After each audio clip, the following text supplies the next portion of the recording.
If you don't like tech headaches but still want to play Roblox, then let's fix those crashes fast. First, check that crash error message. It often tells you the exact troublemaker, like an antivirus or security app. Open Task Manager with Ctrl plus Shift plus and shut that program down. Still crashing? Temporarily turn off your antivirus and try launching Roblox.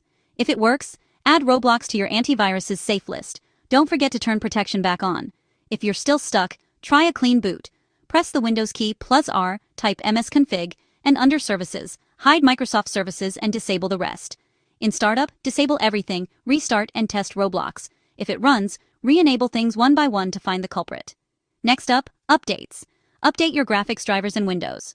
Old software loves to crash Roblox.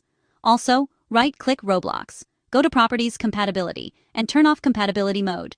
Last step, uninstall Roblox, clear cache with %local app data %DOS Roblox, and reinstall from the official site.